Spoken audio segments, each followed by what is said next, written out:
Screen share. We're going to do what's up, those of you who are watching this, and we're recording already. Just bear with me while I go live. You know how Facebook is with me. Here we go. What is up, party people? Happy Friday, Junior. Coming at you over here with my girl, Coach Liz, in the house. Hello. She's so busy, guys. All she does is learns. Like literally, we get in this Google Meet together, and she's like, "Oh, I'm trying to do this thing because I'm going to a seminar, and I want to be smart." And I'm like, "Girl, you're the smartest person ever, so you're gonna be just fine." But we want to come on here tonight to chat with you guys all about some fun stuff. And so typically, like, we have a topic, we go into it.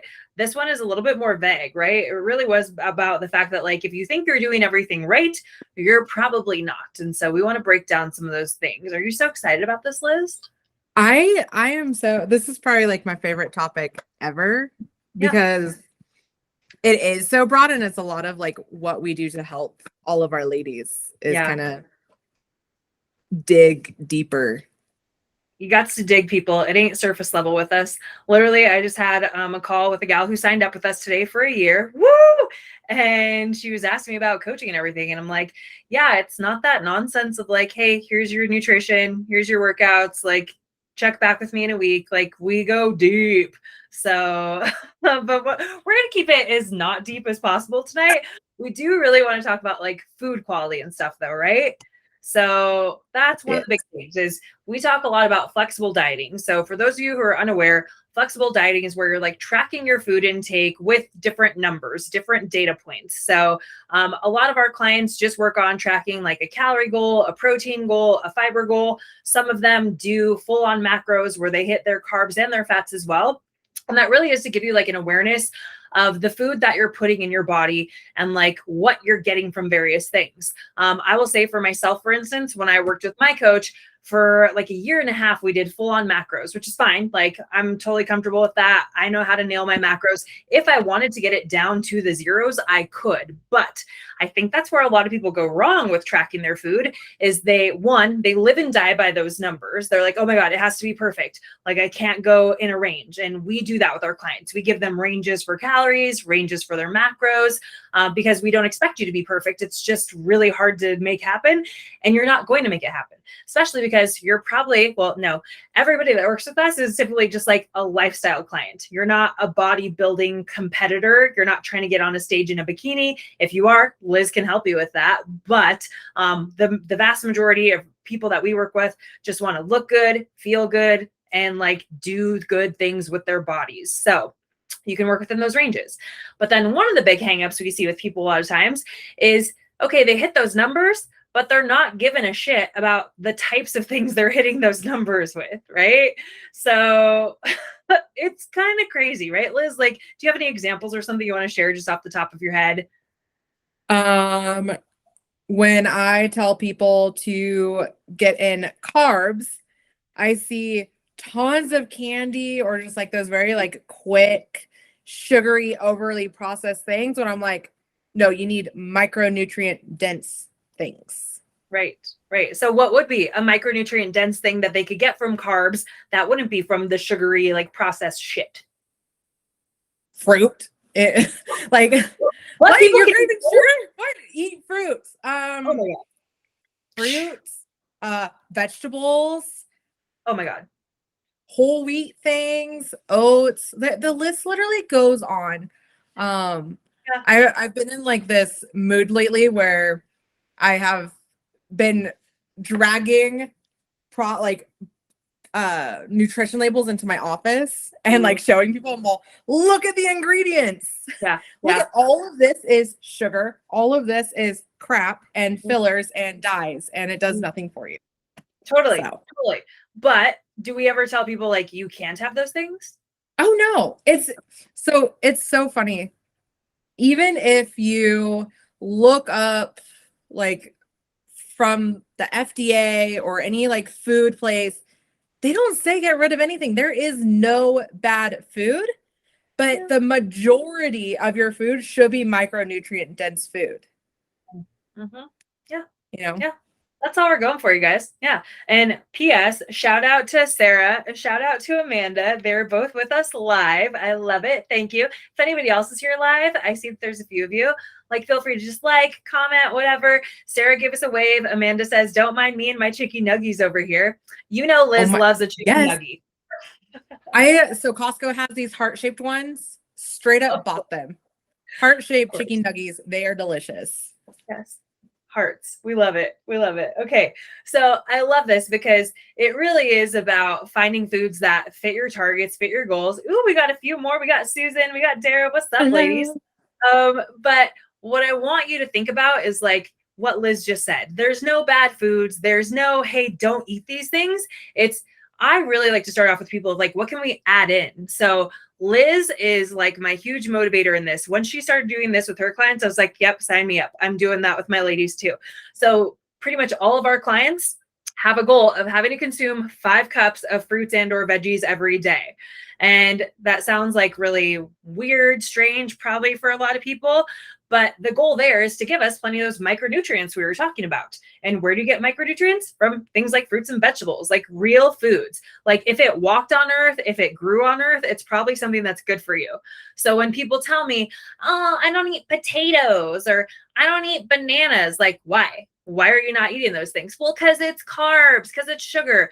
Do you know that there's nothing wrong with those things? Like I would much rather you had a potato than went and had, I don't know, like pretty much anything else that is in your diet, right? Even if you're telling me, oh, it's vegan or it's gluten-free or whatever, let me see the label. If like there's a crap ton of ingredients on there, it's probably not healthier than the banana or the potato. And you think you're being healthy because it says gluten-free, natural, whatever. It's so irritating, but like I get it. That's how the advertising industry has marketed it to you. When it comes to overly processed, highly palatable foods, those foods taste so effing good because they have engineered them to taste that way, right? Fruit doesn't taste good to you because your taste buds have been overtaken by the aliens that are Doritos and Twix bars and donuts, right? They engineer the foods to make them taste super palatable so that you want to keep buying more.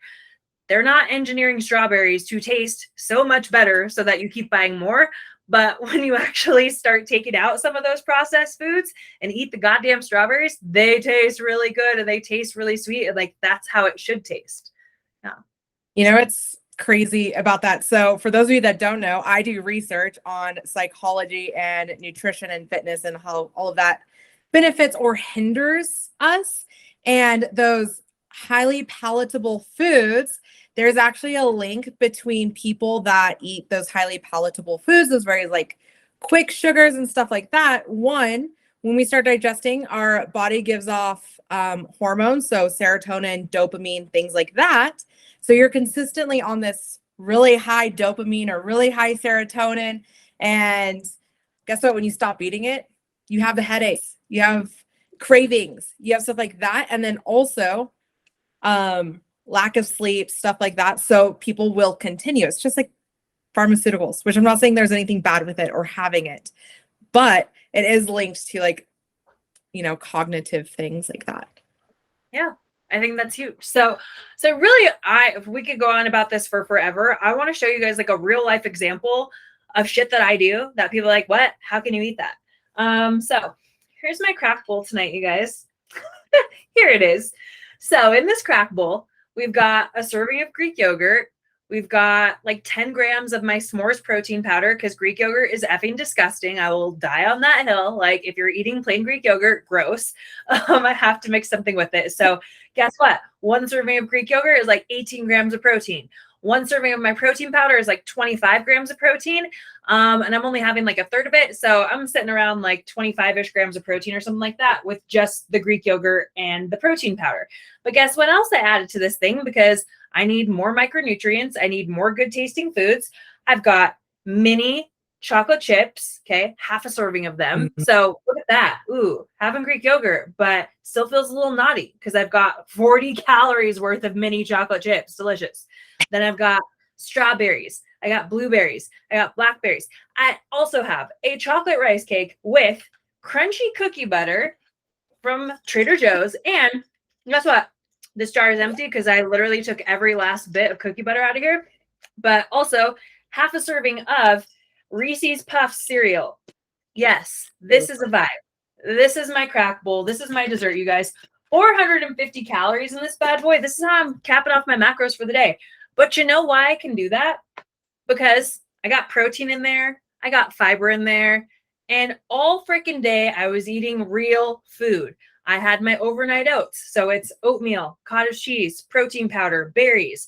I had Dave's Killer Bread avocado toast with an egg, with some spinach, with asparagus, with sweet potatoes, with some Southwest egg beaters. The next meal, I had chickpea penne. So it's high fiber, it's high protein, and it's a pasta. Yes, we eat pasta over here.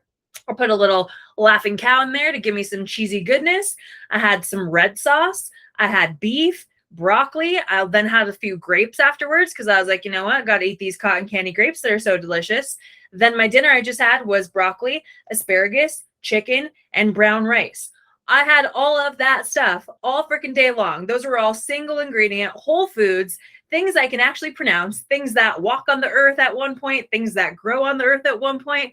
And then at the end of the day, I'm still hitting protein. I'm still hitting fiber. Girl, I got 42 grams of fiber and like 165 grams of protein today. And I get to enjoy a little bit of cereal, a little bit of chocolate chips, a little bit of cookie butter. So that's why we love flexible dieting. There is no off limits foods. There's no binging on foods because I can't have X, Y, Z. I can have whatever the hell I want because most of my day, every day, looks like just what I mapped out for you. It's an 80-20 thing, right? 80-ish% of the calories coming out of my foods all day are high quality foods that make me feel good, make me feel pretty damn good. And then I get to have a little bit of fun. So yeah. How do we like that? Was that kind of a good demonstration? I absolutely love that. I literally preach that all the time. It's so funny that what we see a lot with especially people that aren't used to eating the micronutrient dense food is that they can't eat that amount of food. Yeah. Like when people see what we eat in a day and they're like, holy crapola, like how do you do this? I can only eat a quarter of what you eat. And I'm a snacker. Like I don't do big meals like you, but the amount that I eat is pretty much, if not more than what you eat. And people will be like, Liz, how do you eat all of that and lose weight? Or how do you have time for anything else? And I'm all, you get used to it because we are so used to eating, well, I shouldn't say we.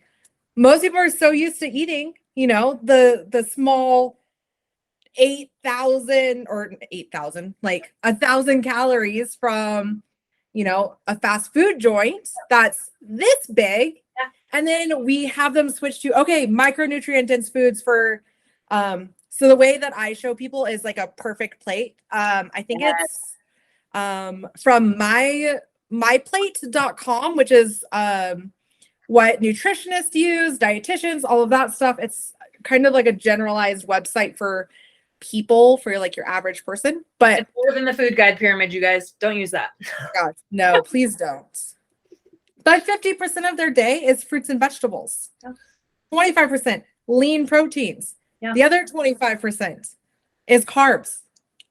So when we have people switching from pretty much overly processed tiny meals like that are super high in calories and be like, okay, cool. Now 50% of your day is lean proteins and fruits and vegetables that take a ton of time to digest in our stomach because they are on the low glycemic index compared to the high glycemic index where it's quick high, quick fall.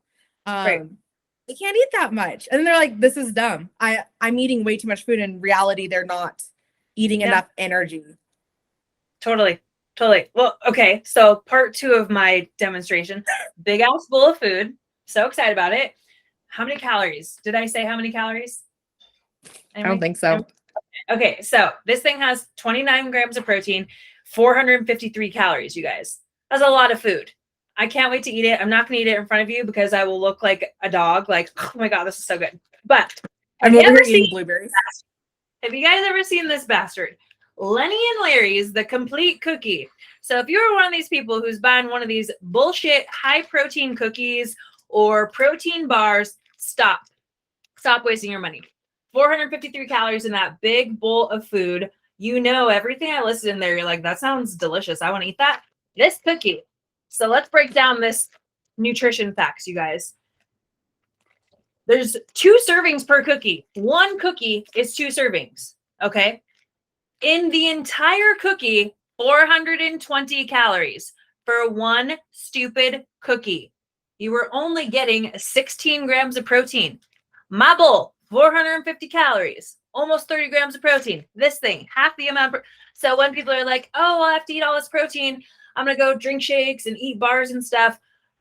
Like, you could, but like, you're going to feel full in about 2 seconds maybe, and then you're going to feel starving in about 10 seconds. Like, oh yeah, I'm so full, I'm satisfied. No, 10 seconds later, you're hungry again, because this is nothing. This takes up the size of the palm of my hand. That's the volume of this food, literally. This thing is the size of my head. Which one do you think is going to keep me fuller for longer so I sleep really well tonight? And I know Liz has all the sciencey breakdown. I'm eating 62 grams of carbs before going to bed. Do you think that's a good thing or a bad thing, Liz? Please explain to the class. So same amount of calories that you would in the morning. I could care less what time you eat. The only thing that I would say, like, don't do in the evening time or after you eat is lay right down. Just because acid reflux, stuff like that, GERD. If you guys have sensitive stomachs, walk around for a second. Don't just lay down. Like, the way that our stomach works and our esophagus, like, pretty sure none of you guys want heartburn, and that it just can happen. But I could care less. 100 calories in the morning is the same 100 calories in the evening time. And some people also, like, better. Mm-hmm. Our bodies are so primitive. Okay. So our energy is glucose. What do we get from? Carbs. We get it from carbs. That is your only source of energy for, get this, our red blood cells. The only source. It can't live off of fat. It can't live off of protein. Our brain preferred is carbs. It does not do well long term with fat, or like those people that are like, oh, I'm running on ketones. Okay, I can go into our whole digestive system, but whatever. It's fine. I'm not going to do it. But please eat carbs. It's so good for you. Yeah. And literally, we could live without carbs, right? We could live off of just protein and fat. It's something that we could survive off of, but we shouldn't want to or have to. And you do not have to, you guys. Carbs are not an essential macronutrient, but if you want to feel good and if you want to perform well, and if you want to like live your best life and eat delicious food, you're going to want to eat carbs. Thank you, Derek. She says, my kids are melting down, but thank you. Can't wait for my crack bowl tonight. Val says crack bowls are my dessert almost every day. Yes. So carbs, our nervous system and our brain. So when people have like brain fog and stuff like that, it's actually recommended that women don't drop below 130 grams per day. Also, again, like I said, red blood cells. Yeah. What would you guys do without red blood cells? Because those do not exist without carbs. Yeah. And think about it this way too. Like, we want you eating fiber. We want you getting micronutrients. Where does fiber come from? Carbs. Oh, weird. Carbs. Weird. You got to eat those plants. Do you guys want to know a fun fact about fiber? I literally just added this onto my list of like my little soapbox thing. I love it. Yes, okay. So fiber, one, helps us poop. We have normal poops. That is something that I ask my ladies. And when I get new people, they're like, Liz, do you really want me to tell you about my BMs? I'm like, yeah, because I need to know what they like. Are they hard to pass? Are they like easy? Like, what is going on? Because I need to know. And are we having them daily? Are we having them multiple times daily? Exactly. And that we have 2 kinds of fiber. We have soluble fiber and we have insoluble fiber. But any hoosers, to add to my soapbox, it is so it actually prevents colon cancer. because our colon is super awesome and it like sloughs off like bad cells and bad bacteria. So when it does that, guess what? It clears it all out. So it reduces colon cancer, which is a super serious and like awful cancer to go through. We have better hair, skin, and nails because of it. We are fuller longer, helps with glucose control. So those of you guys that have PCOS or type 2 diabetic, working out for long periods of time, stress, it helps with that. And also gets your LDL, which is our bad cholesterol, down. So yeah, all the fun things. Oh my gosh, so many good things, you guys. Fiber, fiber, fiber. I do want to come to Susan's question. She asked if we recommend full fat or no fat options. This is going to be dependent on you. So I tend to gravitate towards the no fat or low fat options on things like my Greek yogurt, my cottage cheese, my eggs. I usually opt for egg whites over eggs, although I do have eggs. Just because I like to eat more carbs, right? Like that's just what my general preference is. So we overall have a calorie goal. We overall have a protein goal. And then like I mentioned earlier, the vast majority of our clients have like recommendations. Like, I don't want you coming below X amount of grams of fat, but I don't really care where the rest of your calories are coming from once you've hit your protein goal. Then just like do what you will with your carbs and fats. And it tends to be just based off of preferences. I have people who like a higher fat diet. I have people who like a higher carb diet. So we make their protocols fit whatever they prefer. I will say the full fat versions or higher fat versions are usually healthier. But again, if you just don't get that many calories, and like for me, I would rather like go for the low fat cottage cheese, low fat Greek yogurt, so that I can then instead get more calories from things that I do enjoy. Like I would rather have some cereal than have full fat cottage cheese. So yeah, it's usually just a preference thing. But cool. Any other questions, please drop them in the chat, you guys. Sarah's talking about her chia seeds and her overnight oats. A really great way to get more fiber, you guys. Love chia seeds. So easy, so easy. And, you know, we were talking earlier about the fact that like people are not used to eating this much food, like this high volume of food. So that's just crazy. Like, first off, we usually have clients coming to us who end up eating more calories. Like I was just talking with one of Liz's clients today, who's been with us just a couple months, and homegirl's eating like 2,900 calories a day. Liz just keeps raising her calories to find her maintenance. And she's like, it was kind of hard. And, you know, it happens to be that this gal and her mom like live in the same house and they're both being coached by Liz.